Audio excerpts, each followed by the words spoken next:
hand the conference over to Mr. Umesh Raut from the Yes Securities. Thank you, and over to you, Mr. Umesh Raut.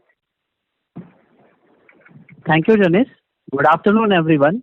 On behalf of Yes Securities, I would like to welcome you to Q4 FY20 earnings conference call of Cochin Shipyard Limited. I have the management today being represented by Mr. Jose, Director Finance, Mr. Rajesh Gopalakrishnan, General Manager Business Development and New Projects. I'll now hand over the call to management for opening remarks, post which we will open up the floor for Q&A session. Over to you, sir. Hello. Good afternoon. My name is Jose, Director of Finance. I have with me Mr. Rajesh, General Manager Business Development, and Mr. Shibu John, he is DGM Finance, and Company Secretary Mr. Shah. So, welcome to the conference call of Cochin Shipyard. I'll just give a brief snapshot of the financial results. The turnover is at 3422 crores, up by around 15% on a year-on-year basis. PBT is 863 crores. It's up by 15% on a year-to-year. And PAT is at 638 crores. It's up by 33% on year-on-year. And quarter-to-quarter, it is 44%. And if you take a composition of the turnover, shipbuilding constitutes around 69% and ship repair around 31%. And in the operational front, IAC basin trial was scheduled for April 20 because of the COVID and other issues, mainly because of the COVID. Now that has been shifted to September 20. So correspondingly, there will be some delay in the delivery of the ship also, which was scheduled for February 21. And in other shipbuilding front, out of the total ro-ro vessels of 10 numbers, we have already delivered 8, and remaining is almost in the delivery stage, remaining 2. And out of the 16 fishing vessels, we have already delivered around 14, and 2 is remaining. And construction work on the FDOP and the Kochi Metro vessels are in progress. And we will be starting fabrication of the ASW vessels later part of this year. And in the ship repair fund, totally we have clocked around 570 crores turnover last year. Out of that, from Mumbai, we got around 51 crores. So altogether, we have repaired around 30 vessels in CMSRU, that is our Mumbai unit. And 24 vessels was repaired during FY20. And CKSRU, the Calcutta ship repair unit, we have repaired 4 vessels so far. And the turnover for last year was around 4 crores. And in the capex front, as you are aware, there are 2 major capex, that ISRF and Drydock. Both were running in full swing, but due to COVID, it has impacted heavily in the 2 major projects because all the migrant laborers have left the site and they have not returned to the site so far. And most of the equipment manufacturers, the capex machinery suppliers, they have already supplied, they have already invoked the force majeure clause available in the contract. So we are expecting some delays in both the projects. So this is, and the impact of COVID, as you are aware, the impact on the FY20 was very minimal because we lost only 7 days. But the major impact will be in the Q1 of FY21. But we expect to ramp up the operations from the remaining quarters. That's all from the management this time, so we can take the call one-to-one. Thank you very much. Ladies and gentlemen, we will now begin the question-answer session. Anyone who wishes to ask a question may press star and 1 on the touchtone telephone. If you wish to remove yourself from the question queue, you may press star and 2. Participants are requested to use handset while asking a question. Ladies and gentlemen, we will wait for a moment while the questions will assemble.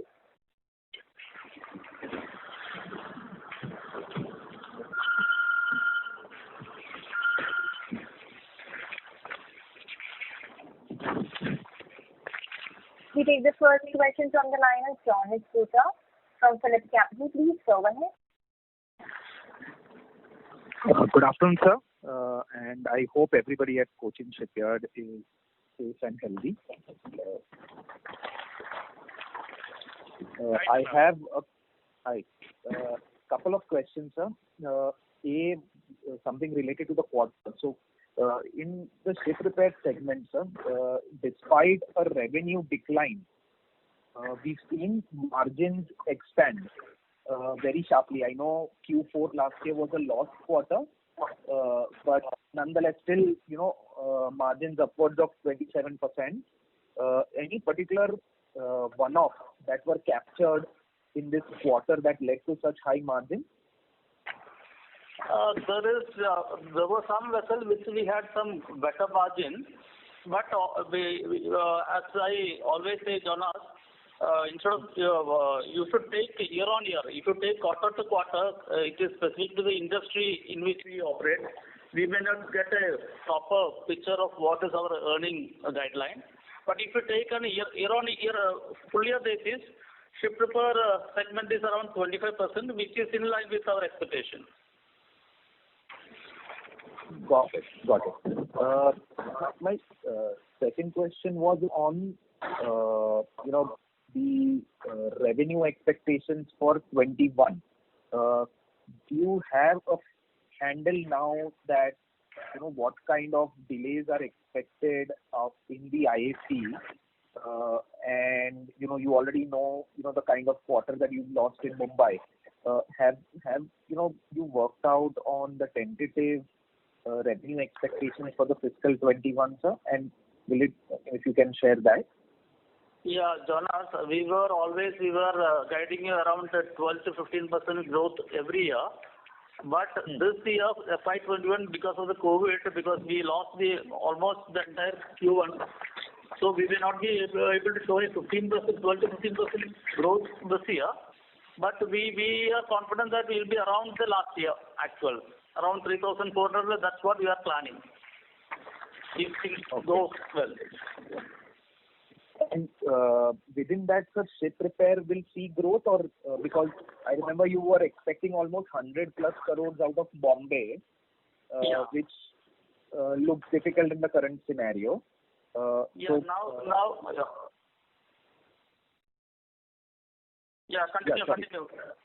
So basically, just wanted to know the mix between ship repair and shipbuilding. So will ship repair decline and shipbuilding still stay flat? No.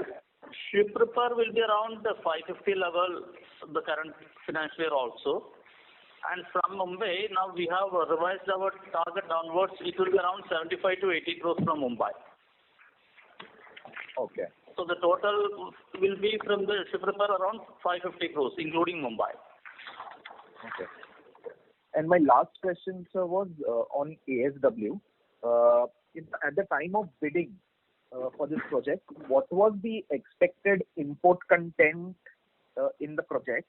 And over the last 1.5, 2 years when you've been working on it, have you been able to sort of then bring down that expected import content?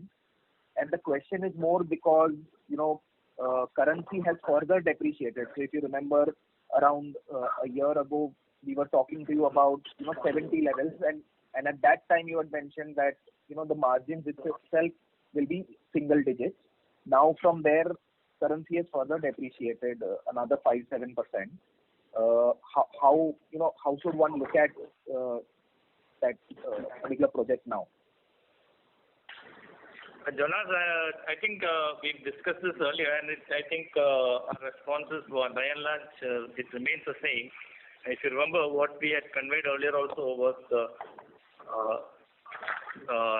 if you take a new build project around, say, if you say 65% is what is a material component, and in that if you call out and say of the material component, if say another 60 to 65% is import, that is, and within that, what the comfort level that we had on the ASW all along was that our major or almost entire, close to entire import component was broadly on the euro front, which really has not moved much. And that is where, we feel we should be able to manage. Of course, hard bargaining with the OEMs going on. Like maybe I think last time we had also mentioned about, us trying to work out a package, bring in a larger package to leverage, during the during the negotiation time.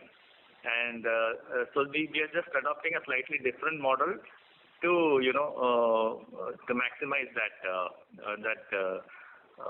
strength here. And So Jonas, if I get you right, sir. Yeah, sorry. yeah, Jonas, yeah. Now, and we are planning to now that we have already ordered the steel, which is a major procurement for the SW project, that has been ordered on an Indian party. So there we don't have any exchange variation risk is there. So 35% still remains the import content, but that is skewed towards Europe. So not so much of a risk, at least as of now. Correct. Exactly. All right. Got it. And thanks for taking my questions. I'll come back in the queue. Thank you. We take the next question from the line of Sandeep Tulsian from JM Financial. Please go ahead. Yeah, very good afternoon. Hi. Yeah, Sandeep. Good afternoon. Yeah. Hi.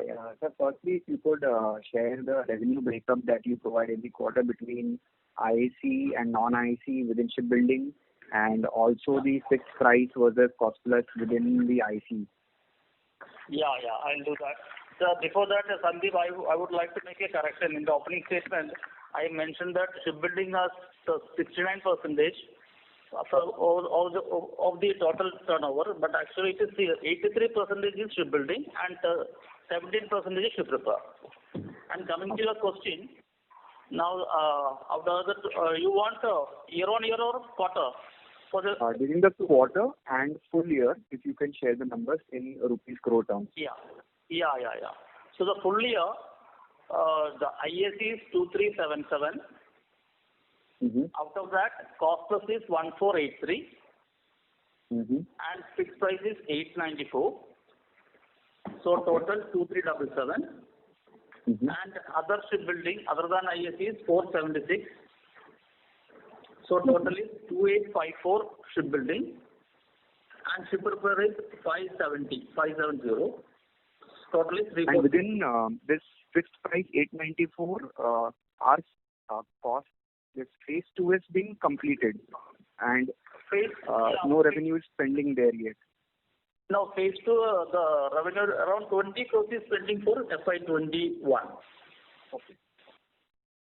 Okay, so if you, phase 2 is around, out of that 893, phase 2 is 235 and phase 3 is 658. Okay. And for the Q4, IAC total is 609 and cost plus is 354 and the fixed price is 256. So total is 609 and other shipbuilding is 104. So total is 713. Okay. And ship repair is 104. Got it. Okay. And secondly, sir, in the previous call, we had shared a pipeline of orders where, you had also mentioned that the bids for next generation missile vessels have been submitted. If you could share what is the update on all of those orders? Has the award timelines been pushed due to COVID-19? Or by when can we see some of these orders getting materialized for Cochin Shipyard? Yeah, Sandeep, actually, the bid for the NGMEs is already in, but typically you're aware that, Navy will take a little time evaluating it. And due to these lockdowns, it could probably take slightly longer than that. But having said that, we have also seen some activity during the lockdown period. Also, probably people are still working in the establishment. So we are still waiting for the results of that. And as we speak, there were two bids which are opened in the meantime. One was the floating docks, which we had bid to the Navy. That again we were L2, I believe, not L2, L3. And that L1 was HSL, and there were two pollution control vessels. That was for the Coast Guard. Again, we missed it. We were L3, I believe, there as well. So that. And who was L1 there? That was Goa Shipyard. Okay. So otherwise, there are upcoming orders. There's a new generation offshore patrol vessel, NGOPV, which the Indian Navy has come out with RFP, which is under the bidding stage. And MPVs, that is multi-purpose vessel for the Navy, again it is under RFP stage. So these are the two immediate major tenders that are coming up from the Navy, and of course we are bidding for that. Okay. Sir, lastly, two more questions on numbers. If you could share, since our facilities are getting delayed a bit in terms of commissioning due to unavailability of labor, what is the kind of capex that we have planned for FY21, combining the two facilities? And secondly, we have also mentioned in our presentation about the impact of liquidated damages getting reduced. So has there been a forecast on how much these LDs would be, and have you made any provisions towards that?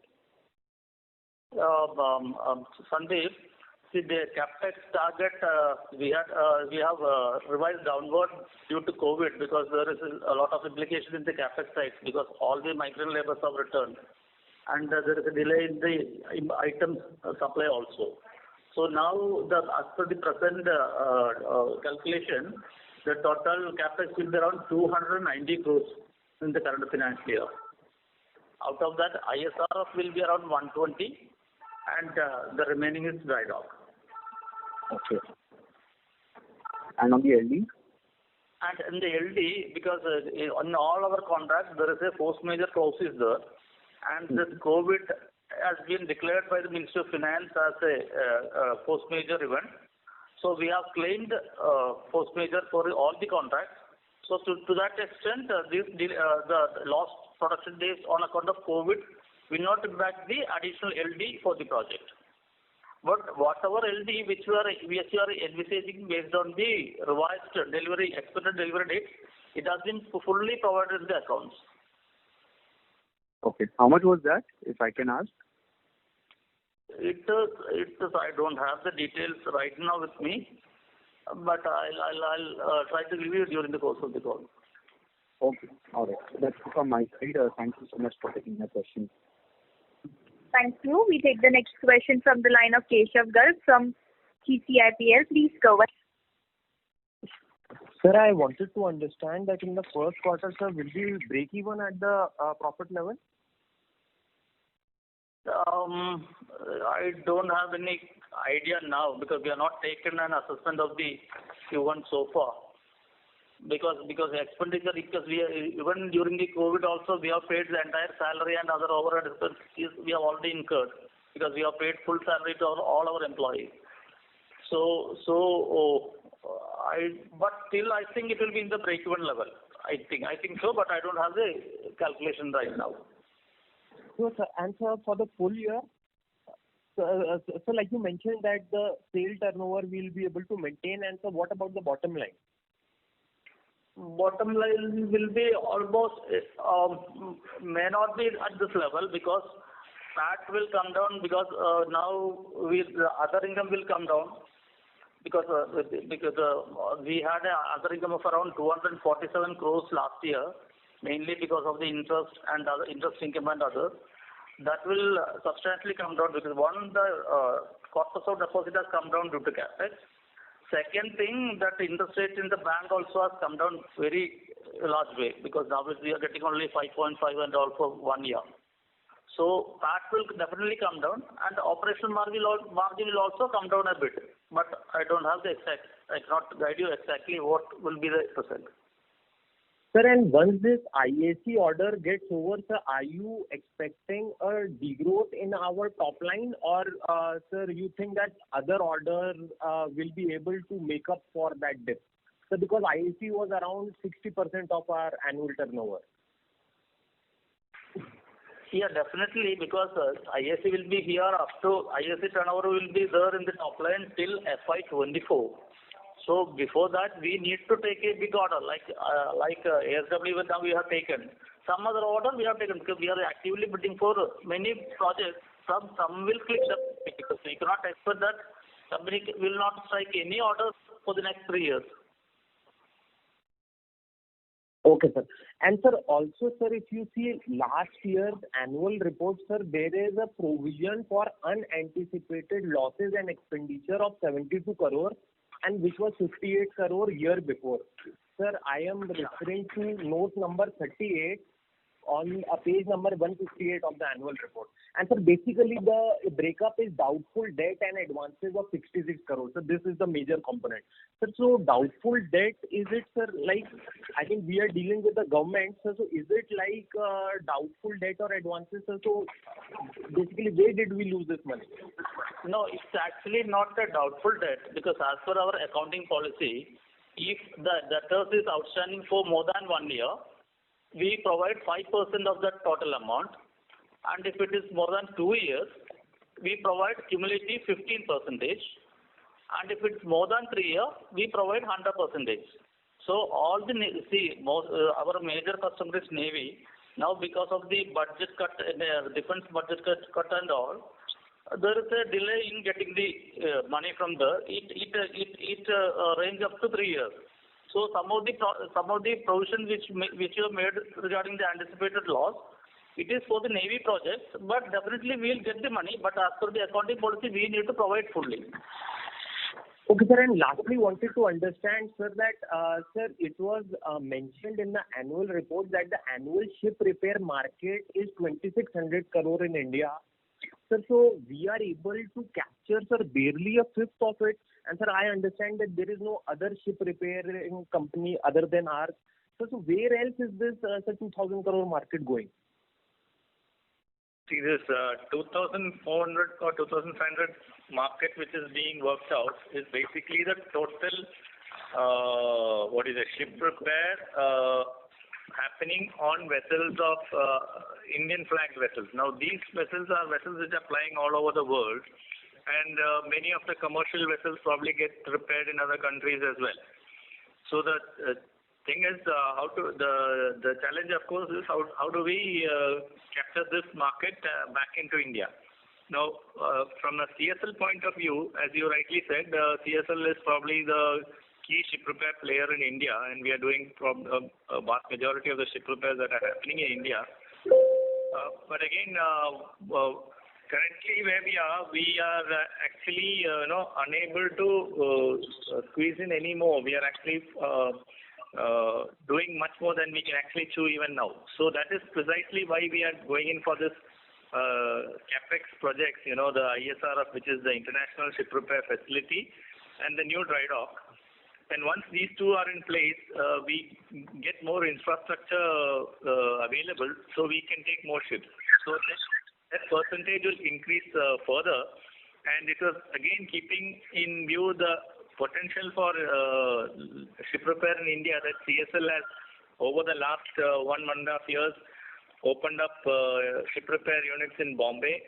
We have started operating in Kolkata, and we are also starting to operate we have actually commenced our Andaman and Port Blair operations.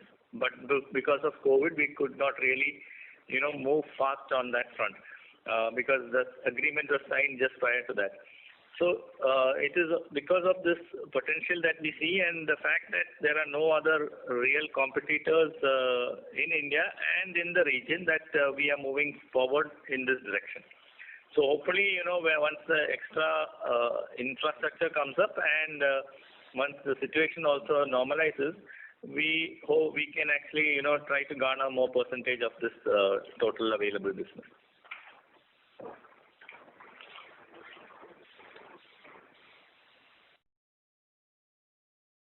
Hello? Thank you. We take the next question from the line of Sagar Gandhi from Future Generali. Please go ahead. Hello, good afternoon, sir. Sir, my first question is, till date, how much have we spent on the new dry dock facility and the ISRF? Yeah, good afternoon, Sagar Gandhi. Yeah, the dry dock we have so far spent 555 crores and ISRF 436. So total 991. Sir, ISRF is 400 and 36. 400, so total 991. Okay. Yeah. Sir, do we envisage any kind of cost overruns in either of the two facilities? No, we don't expect any cost overrun, but there can be time overrun.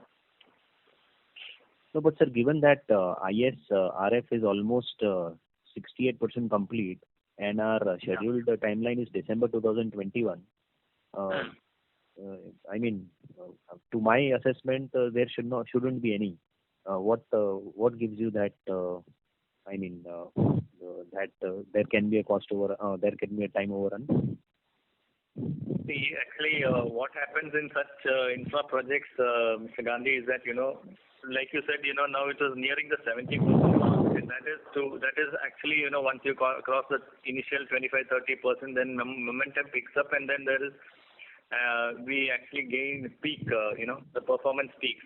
And it was probably it is during that time that this COVID has also struck. And what has happened is typically in such an industry or such a construction environment, especially in a state like Kerala, majority of the workers would be migrant laborers from other states.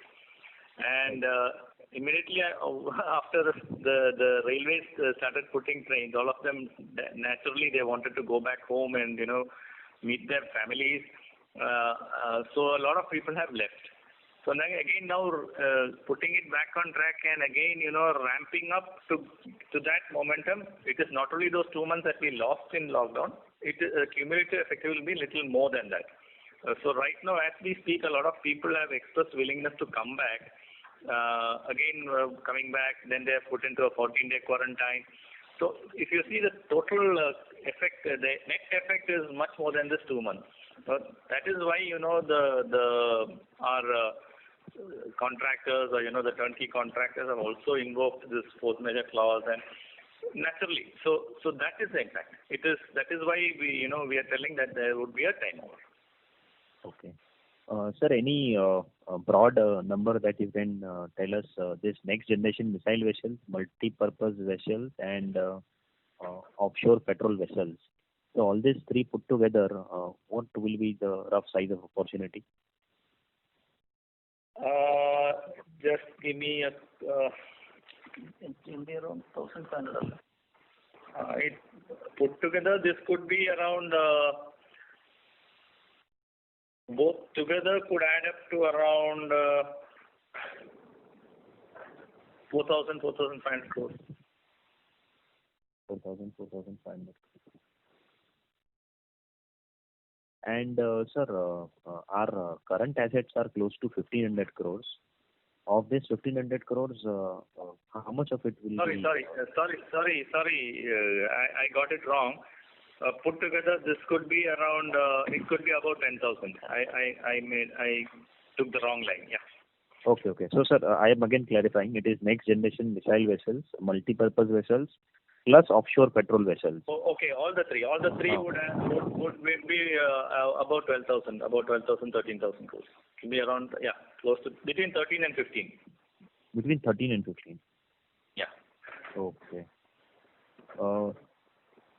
Sir, apart from our cash balance of approximately 2,000 crores, there is another 1,500 crores of other current assets. Sir, this 1,500 crores of other current assets, can you throw some more light? How much of it is liquidable cash? That's around 2,000 crores. 2,000 crores. Sir, that is cash and bank balances. In addition to that, there is also something called as other current assets. Other current assets, just 1 second. I think it should be the contract assets. Let me see.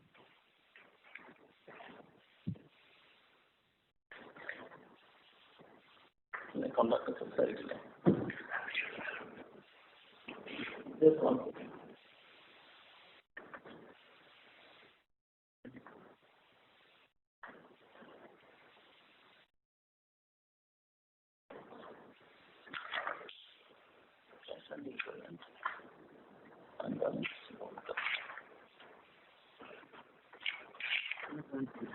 I will come back to you. Let me take that full set of annual report. I'll come back to you. No problem, sir. Thank you so much, sir, for answering. Thank you. Before we take the next question, I'd like to remind participants, please limit your question to 2 per participant only. You may rejoin the question queue if you have a follow-up. We take the next question from the line of Aditya Mongia from Kotak Securities. Please go ahead. Yeah, hi, sir. So the first question that I had was on cash flows. You mentioned that there is some kind of stress that is building up. If you could provide some more color in terms of the split of dues between more than 1 year, 2 years, and beyond, and in general, expectation of how difficult FY21 can be for the company from a cash flow perspective. The total debtors as of today is around 208. As of 31st March is around 288 crores. Out of that, around 250 crores will be from the government, Navy. But there is no, but all the outstanding debtors above 300 crores, though we will receive it, we have fully provided in the accounts. Okay. So let me just kind of phrase it differently. Do you think that the flow of money from Navy, which is a key customer in FY21, could be something which will be very different from FY20, given the situation at their end? Yeah, exactly. Now the government priority is more to the MSME and other small players. So now they have taken a strategy that the PSUs will be paid only the next level. So now the priority is given to MSME. So all our money has been kept on hold. So this year we have not received any money so far. From April to June, this date, we have not received any money from the government so far. So when do you think the situation will normalize for you? Will it take more than 1 to 2 quarters? Now today afternoon I had a call from the Navy afternoon. They are saying that in the Q2 they are going to release, because in the Q1 they made it 80% cut on their budget for the Q1 allocation. But now I have an indication from the Navy that they are going to release the 80% which they cut in the Q1, that will be released in Q2. But again, further cut will be there in the Q2 allocation. But the balance outstanding in the Q1 will be released now. Okay. And the second thing was, just to get a sense, you've acquired another shipyard in the month of March. So the thought process behind that, in terms of challenges that may lay ahead and opportunities that can come from that kind of an acquisition. Yeah, that was the Tebma shipyard at Malpe. That was a specific buy because we had been, CSL has actually been working on a strategy roadmap for 2030, and one specific segment that came out very strongly in the strategy report was, the small vessels and the fishing vessel segment, as well as the inland water segment. For the inland water segment is where what we are actually, you are already aware, we have a new yard at Kolkata called HCSL, which is already coming up.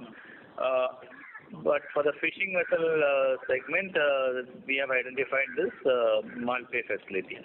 And fishing vessels, why we have gone ahead and wanted a separate facility is we have already moved into this segment and we have delivered around 14-15 vessels already. But what we have realized is that, building these are really small vessels, really, really small vessels, the frontline fishing vessels. Of course, we are coming up with higher end versions of it. The designs are complete. But then, getting these built alongside the big vessels in the current yard is becoming a challenge, because, you really, the focus normally gets at the production front goes to the bigger vessels, and then the strategy and the execution models are all entirely different. Even the project management is of a different nature. So we wanted a dedicated facility for this. And there is market potential. We've got a feasibility report and a market study report already done, and we have tested the market. And the feedbacks on the initial set of vessels that were delivered have been very, very encouraging. And so we are ready to move. The only hitch here was this 2 months of thing which really didn't allow us to actually take off. So we are ready. We are ready to with that facility and to get going. Got that, sir. Just a clarification. Can you put in what's the contract asset number right now as of end of March? If you could clarify that number. Yeah, I'll clarify it. This will answer to the previous question also. Somebody asked that the breakup. Gandhi had asked for the breakup of the current assets. So out of that, contract asset is around 916, and input tax credit is around 542. Out of 1,500, these are the major items. Contract asset is 960, and input tax credit is 542. Because input tax credit, we will avail the input tax credit only when we deliver the ship. So all the GST paid so far is remaining as current asset as input tax credit. And other advances are around 115 crores. These are the major amounts in the current asset. And the quantum of customer advances? Customer advance, contract liability. One second. Contract liability, current liability.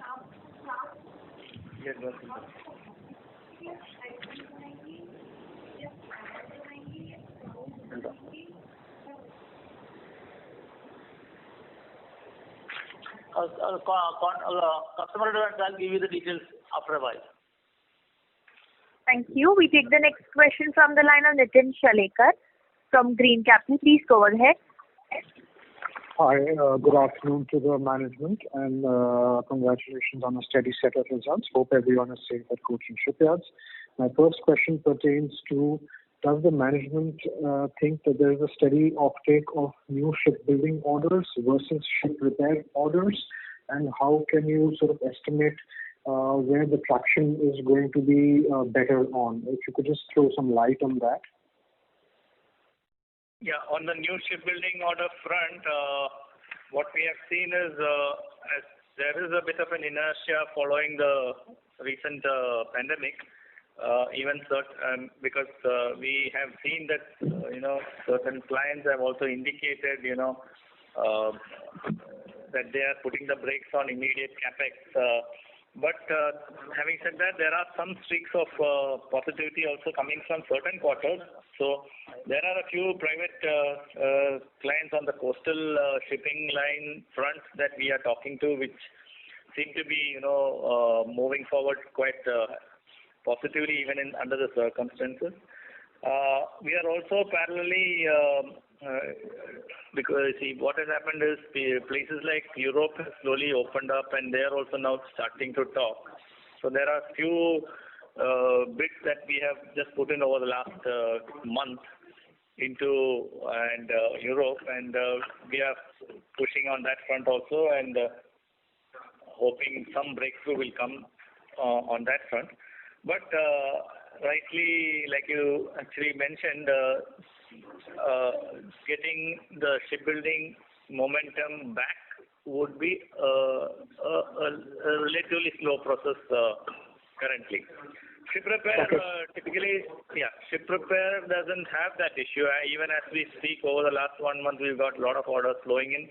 A new facility in Kolkata has actually over the last 1.5 weeks, we have been able to garner 3 orders. So ship repair, the momentum will sustain because, vessels are there means it has to be repaired. And so we don't see any challenge really in this regard on that front, except the fact that, the last 2 months of lockdown productivity which we lost is something that is lost. Otherwise, it's not a matter of order unavailability. Yeah. Thank you. Before we take the next question, I'd like to remind all participants again, please limit your questions to 2 per participant. We take the next question from the line of Viraj Mithani from Jupiter Finance. Please go ahead. Yeah, good afternoon, sir. Congratulations on a good dividend. Yeah. Good afternoon. Yes, sir. I would like to ask about the capex plan we had, right? 2,000 crores of cash. So what part of money will be deploying towards the capex? Out of that, the capex money will be around 1,100 crores. So we'll be left with 900 crores after that, is it? Yeah. And sir, about this Navy dues you talked about in last phone call, is there any further improvement in that or still they are pending?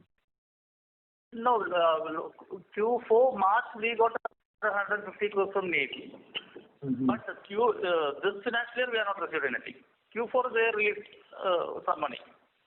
And so this 1,100 crores capex will be effective and start yielding returns from which year onwards? From the immediate year after 1 or 2 years? Pardon me, can you repeat that question once again? This 1,100 crores capex which you are planning to do, will start giving us returns from when, sir? Like, can you give us some sense on that? It will in the next couple of years. So more than 2 years for sure? Yeah, more than 2 years, around 2 to 2.5 years. Okay, that's it so much, sir. Thank you, sir, and all the best. Yeah. Hello. Before taking the other question, I just want to clarify the previous question. The contract liability is 1,133 crores. 1,133 crores. Basically, it's customer advances. Okay. Sure, we'll take the next question from the line of Hardik Jain from Whitestone Financial. Please go ahead. Good evening, sir. Congratulations for good numbers. Sir, now these two facilities that we are doing the capex for is ISRF and dry dock. I think both these capacities will start operations in FY22. So what is the peak revenue capacity of both these facilities put together? Again, see, ISRF, what we are looking at is once this goes live, we are hoping, the initial couple of years would be taken to ramp it up. But in any case, ISRF, we would be, it has got a total capacity to take around 70 vessels. Looking at the current availability of ship repair in India, we don't see a challenge. If we are able to get our act together, we should actually get those vessels. The only thing is, once all systems fall in place and we get going, the first year probably could be say around approximately we would expect around 200 crores, and then it grows from there up to around 1,000. 650 crores is what we are looking at, say 3 years or 4 years down the line.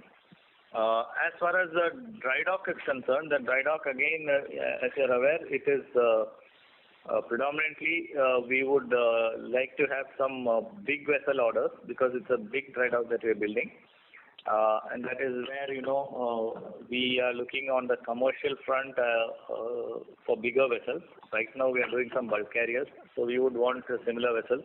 So that is another area that we are focusing on. But shipbuilding, as you know, is currently not at anywhere near its peak worldwide. So what we would do there also is we would rope in some additional ship repair orders and conversion orders to keep the dock occupied. So that is why DF was mentioning that once the project is done and commissioned, revenues can start flowing in immediately. Whereas for shipbuilding, there is a gestation period. Okay, so basically ISRF peak capacity or revenue capacity would be around 600 to 650 crores. So and I was just thinking, sir, even if we do around say 500 crore turnover and around 30% margin, which is around 150 crore of EBITDA, and then the depreciation and interest. So and we are putting 1,000 crore of capex in it. So what I think then we'll be ending up with an IRR of around 10-11% in that range. Is my understanding correct? You're right. That's what even our financial feasibility report, we work it at around 11, 12 is what we have also worked out. Okay. And we are funding both these CapEx only through internal accruals. We're not seeing any borrowing for this. No. It's all entirely through internal resources. Now, because given the payment issues with the Navy, and you have to execute the current orders and simultaneously also do this CapEx, you don't foresee us taking any loan or short-term borrowing or working capital loan or anything? Okay. No, we are confident of doing it through internal resources even now. Okay. And that's it from my side. I'll get back in the queue. Thank you. Thank you. We take the next question from the line of Parimal Mithani from Prudential Investments. Please go ahead. Sir, thanks for the opportunity. Hello. Hi. Yeah. So you've given a COVID impact report on the exchange. I just wanted to know how has the ramp-up been post when you open up, and what steps have you taken to mitigate in case we have a lockdown? If you can highlight that. Yeah, actually,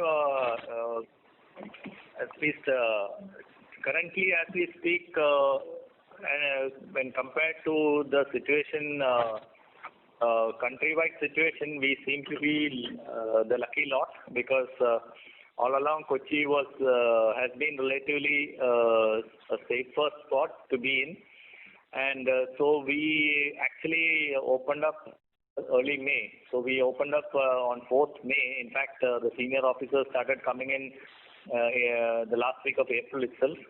And what we have done is we have actually taken all the precautions that are mandated. We have also brought out a detailed in-house SOP, which is being diligently followed, and including all the norms that we are currently talking of, social distancing and all those precautions. And on the work front, what we have done is we are operating the entire employees in 2 shifts, and there is a gap, intentional gap that we laid between the 2 shifts so that there is no overlap. So we actually, as we speak, discussions are on to actually convert it into full shifts because we feel the situation is okay. But again, it's a bit more of wait and watch because Kerala also, you probably are seeing in the papers that we have a lot of people returning from other states and a lot of NRIs, and the numbers are slightly increasing as well. So it's a bit of a wait and watch before we move into the full-fledged, full shift operations, but then we are already planning for that. It's only the question is only when we would want to do that and when we would want to implement that. Otherwise, the 2 shifts that are operating now are operating full capacity, and again, one challenge that we've seen is on a typical day prior to this COVID situation, we would have seen around 6,000 to 7,000 footfalls in the company. Today, I think the footfalls would be around 3,000, 3,500 because as I was speaking, replying to an earlier question as well, we have a lot of migrant labor working in Kochi and in the yard. A lot of them are yet to return after they went back home when the trains started running. So that area needs to pick up. But otherwise, as of today, and Hello, members of the management. Hello. Sir, 1 minute. Let me just check. So, Mithani, just stay online.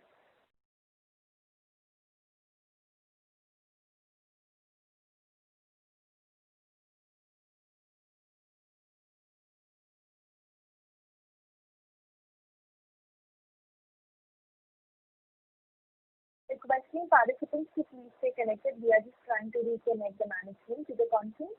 Requesting you all to please stay online. Thank you.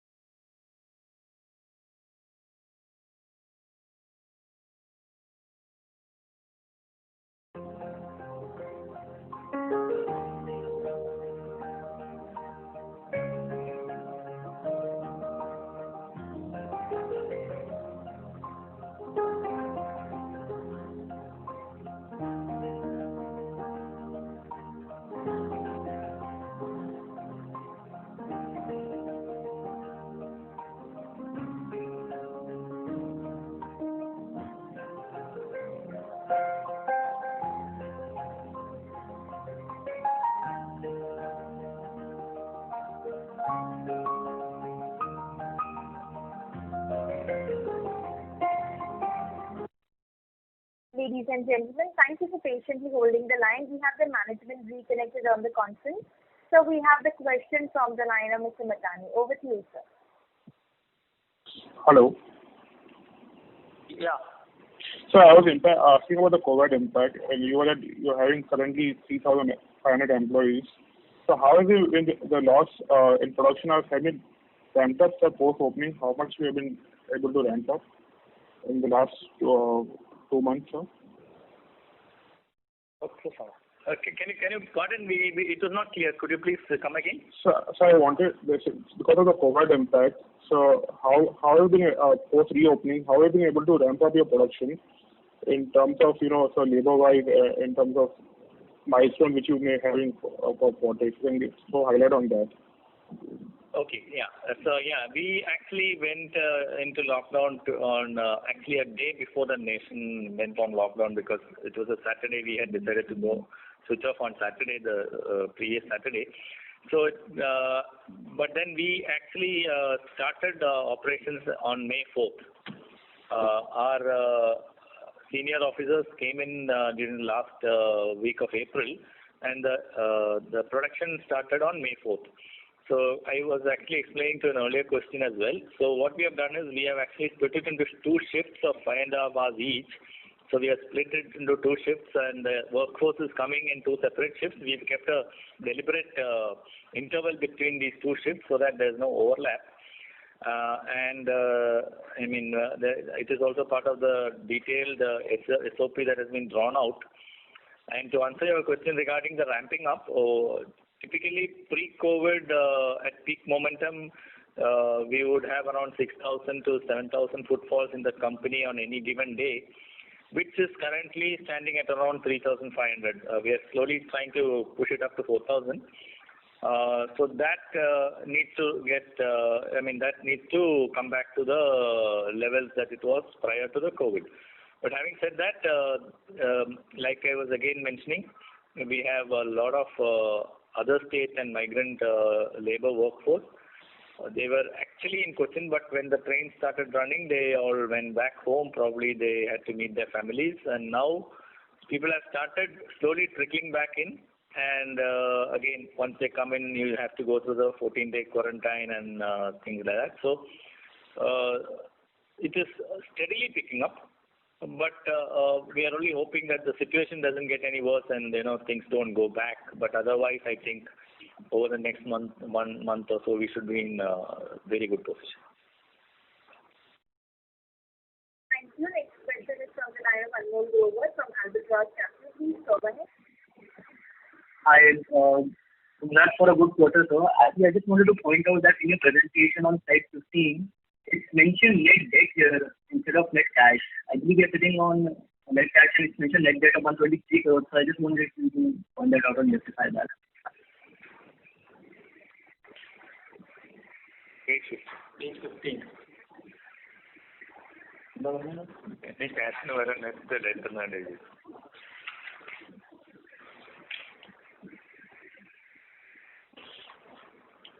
The net cash net debt down. The amount is 123 crores, no? Yeah, but hello, yes. It is net debt 123 crores, 123 crores. So we are sitting on net cash, right? We have around 2,000 crores of cash and only 123 crores of debt. So this is the net cash instead. So just wanted to point that out. Yeah. This is what we meant was it is the total long-term loan outstanding as on date. Right. Yeah. You are correct. Right. That's all. Thank you. Thank you. We take the next question from the line of Jonas Bhutta from PhillipCapital. Please go ahead. Yeah. Hi, sir.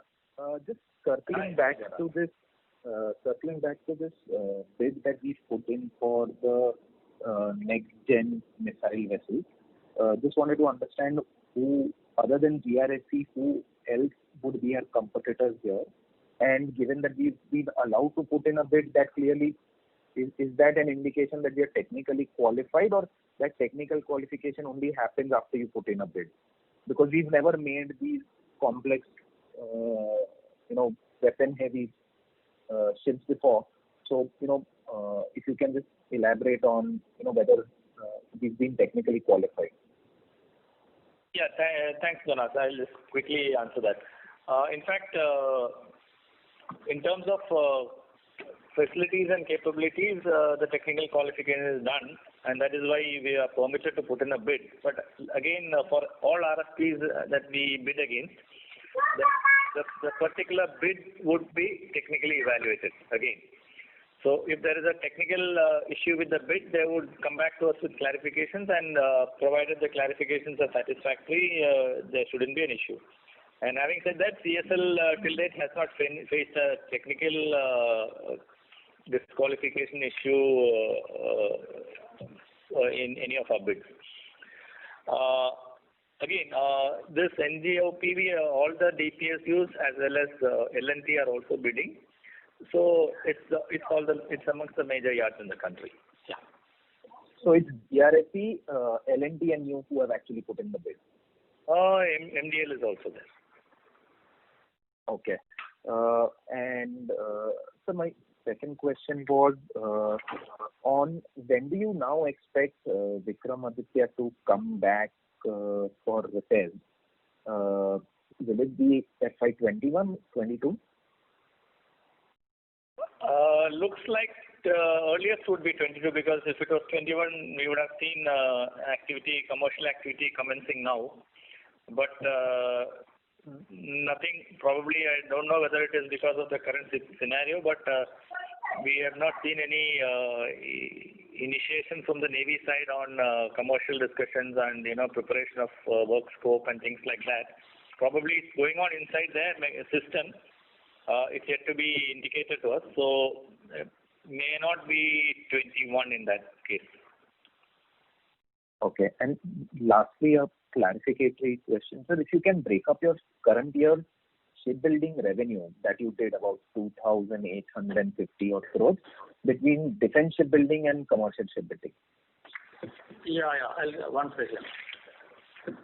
Defense will be around 87%, and commercial will be 13%, shipbuilding.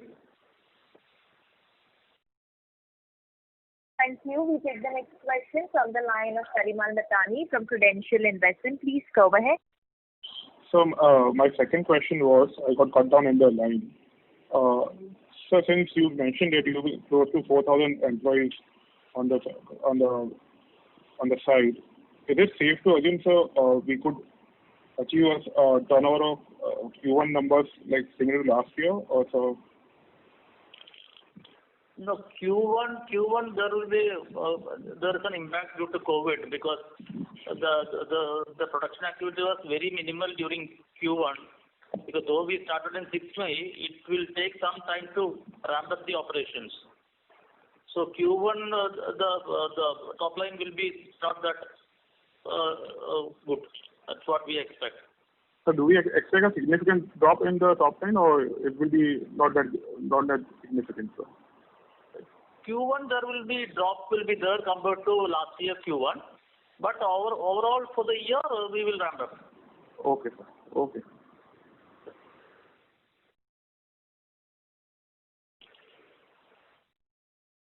Thank you. Well, ladies and gentlemen, that was the last question for today. I would now like to hand the conference back to the management for closing comments. Over to you all. Yeah. Hi all. On behalf of the management of Cochin Shipyard, I thank each and every one of you for having joined the con call. And from the management side, we take all efforts to mitigate or minimize the impact of COVID, and we continue to perform well as you expect. Thank you all. Thank you. On behalf of Yes Securities, that concludes this conference. Thank you all for joining. You may now disconnect your lines.